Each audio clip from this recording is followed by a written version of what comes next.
Hello, I'm the Nostalgia Critic. I remember it so you don't have to. Well, there's no doubt about it. Nintendo games rock. Movies based on Nintendo games blow. Therefore, movies about Nintendo games blow rocks. Thus, we enter the horrifying realms of The Wizard, Nintendo's biggest advertising fuck-up since Virtual Boy. The film, about a little boy who seems to be a prodigy with Nintendo games, literally teaches the lesson that Nintendo games bring families together. And as we all know, Nintendo games make us want to do nothing but destroy our adversaries. So the idea of Nintendo being kind of this 8-bit Buddha was pretty damn stupid. But still, they advertised this movie big, with stars like Fred Savage, Christian Slater, a shitload of video games, a Nintendo Tournament face-off, and even a sneak peek at their latest groundbreaking game which wasn't yet released. When you're a kid growing up in the 80s and 90s, this looked unbelievable. I mean, every kid had to see this. So, why is this film a letdown of digital proportions? Let's take a look. First of all, let's take a look at this thrilling opening. Pretty exciting, huh? The Wizard! Champions of Nintendo duking it out in a one-on-one tournament of the Nintendo Master... My god, is he still walking? Seriously, the opening of this film is nothing but a kid walking down a straight, narrow road. Fasten your seatbelts, we're in for a wild ride! Just sit down and have fun, damn it! Okay, so the strange little boy walking down the road is a kid named Jimmy, who just wants to go to California. California!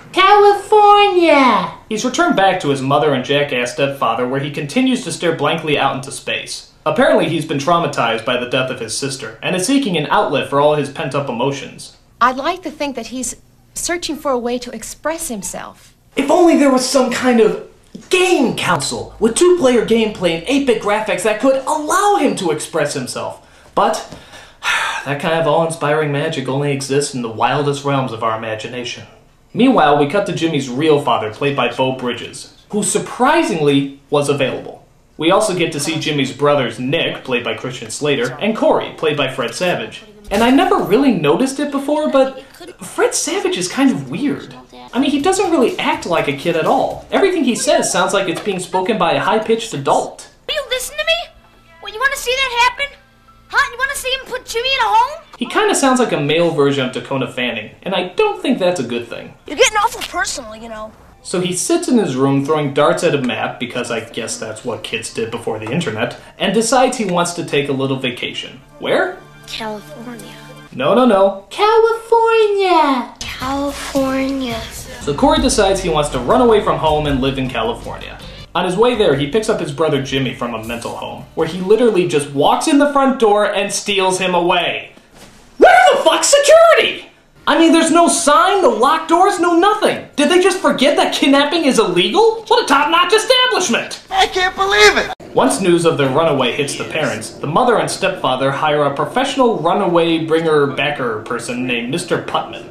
But Corey's father and brother are destined to get them back first, because Mr. Putman has the audacity to bring them back while being mildly rude. I make my money by bringing kids in, and I don't make it if someone else brings a kid in first. We can't let him bring our children back alive and well with such hideously poor manners. To the shipmobile!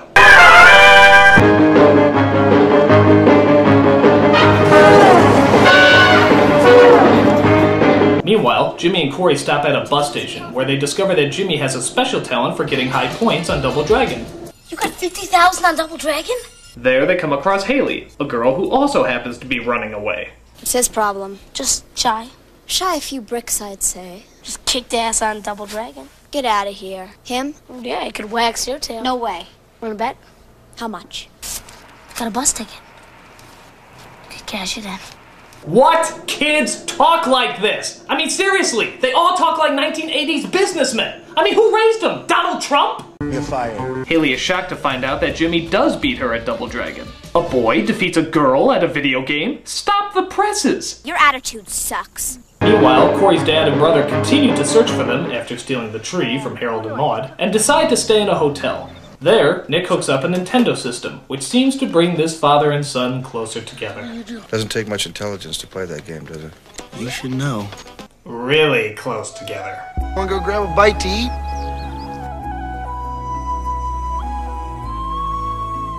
Really close together.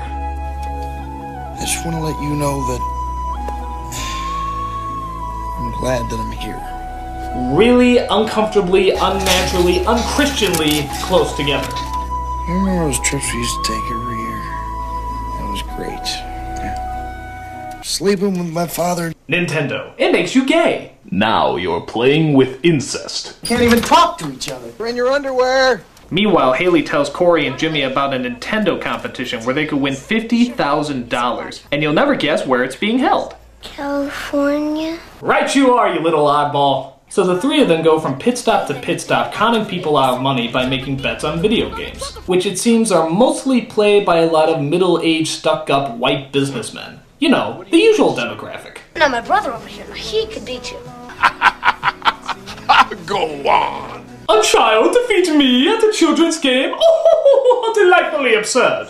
While gaining more and more money, one kid recommends Jimmy to the ultimate Nintendo master. He's good, but he never beat Lucas. Lucas? Oh, don't tell me you've never heard of Lucas. He's only the greatest Nintendo player that has ever roamed the universe. And where might we find this Lucas? Within the twilight of the full moon, when the sky is dark but the fire of the stars pierces through the night, that is where you will find Lucas. He's tough. He's cool. But most of all, he's bad. Nobody's better than Lucas. You the wizard? No, he is. Is he like a poster child for someone? Hey Lucas, man, that was great. They say that he's less than a god, but more than a man. Lucas is awesome. Pick any game you want. I have 97 of them. 97? Know all 97 of them? That's impossible! Dirty Harry, Scarface, the Terminator, Lucas. Why don't you just make yourself useful and give me a cold drink? But not only is Lucas a Nintendo master, he is also the keeper of a greater magic. What could be so important that he has to keep it in a briefcase?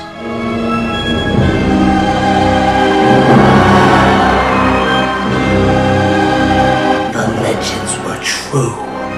What is that? Power glove. It's even more beautiful than I imagined.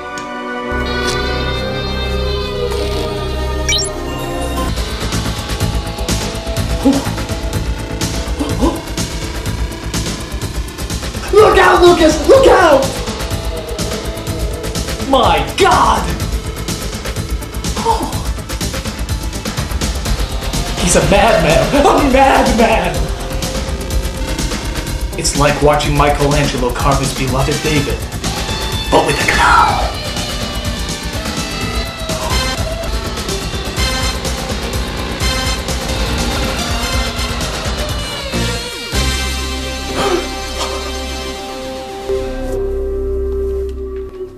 I love the power glove. It's so bad.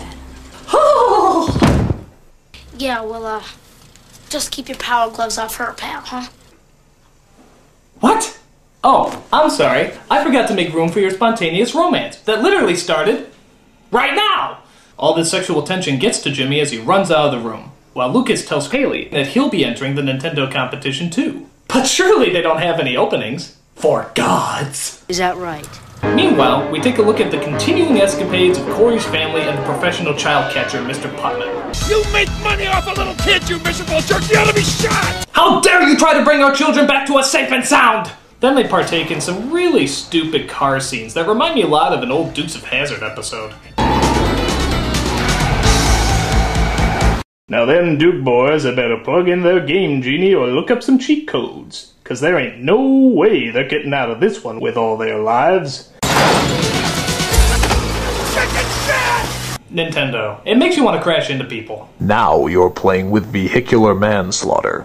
So to get ready for the tournament, Jimmy has to study as many Nintendo games as quickly as possible. While playing, they also enlist the help of a Nintendo Power Hotline. God bless you, Nintendo, helping kids cheat the right way. That's a compliment. While that's going on, Mr. Putman finally locates the kids outside the swimming pool at a local— Wait a minute!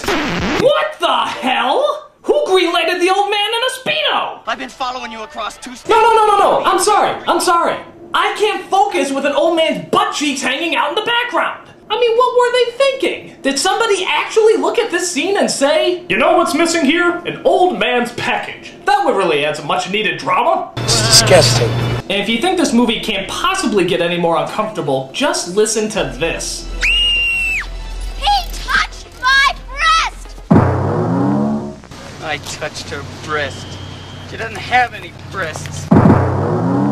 Put me down! Nintendo, it makes you want to touch children. Now you're playing with pedophilia. And that's just wrong. Corey's dad and brother aren't far behind when they come across a guy wearing Jimmy's hat. Where'd you get that hat? Couple kids. They owe me some cash. Hey, I'll tell you where they were going. Where? Lucas, darling. So the three kids make it to the competition that's held at the other shameful plug in this movie, Universal Studios, where they come across some very strange adults. Playing Ninja Gaiden. Hey! I'm up here, my little beauties. Move it! You get to your station! You know, I think I finally figured out the main problem with this movie. All the 12-year-olds act like 30-year-olds, and all the 30-year-olds act like 12-year-olds. It's like a topsy-turvy world that only Hollywood's limited understanding of reality could give us. That's very funny. While there, they come across an old enemy. Hey, it's the wizard. Lucas. I brought my friends too. I wanted to show them perfection. You know, I hope you don't get nervous like last time, Liz. We wouldn't want you to whiz on someone. Oh. Let's just hope it's you. Yeah, look, Dark Lips. Oh. Mercy, Lucas! Mercy! But as Jimmy enters the tournament, we find that he actually does pretty good, and makes it to the final three, where they get to play a brand new game. A new game? You didn't say there'd be a new game! Nobody said this movie would suck either. Life's a bitch. Deal with it. Later we find that Mr. Putman has made it to the tournament too. He almost doesn't spot them until somebody gives away their location. They're down there, over there! Hey! Lucas! As we follow them through a chase/promotional tour of Universal Studios, Putman finally traps them in the back of a storage room just above the tournament. But the kids have an ingenious way to escape. What the hell is that? What? An elevator? What will they think of next? Phones? Horseless carriages? Automated mobiles? I hate you. So Jimmy makes it to the final round where we find the mother of all brand new games is finally revealed.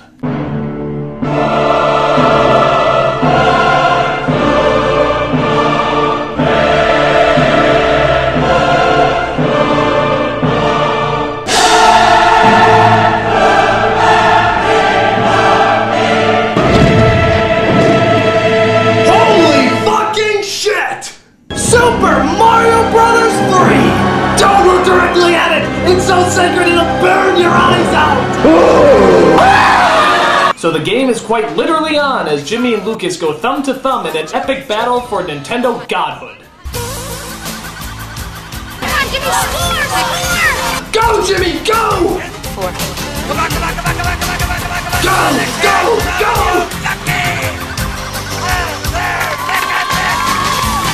No, Jimmy, no! Remember your training, damn it! You're gonna have to start over, Jimmy. Just stay calm, please. You can do it, Jimmy! Come on! Find the horse, dude. Find the horse. You're falling behind! Catch up! Catch up! Get the score, Jimmy. The score. Oh my God!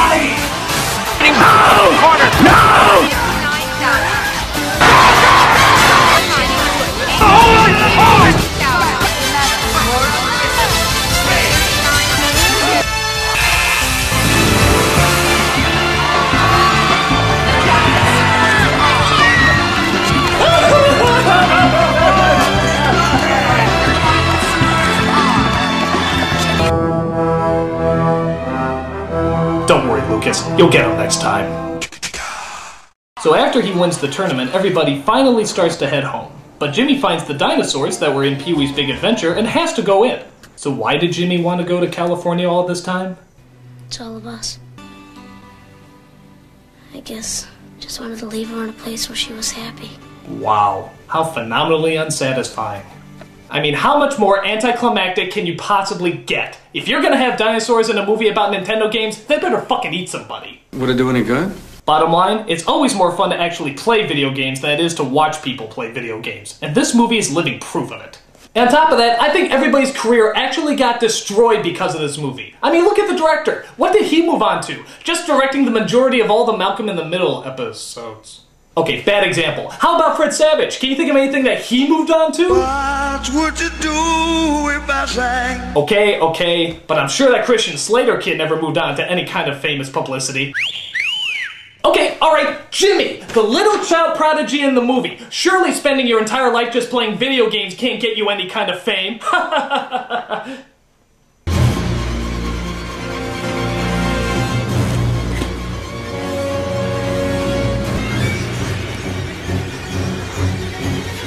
Oh my God!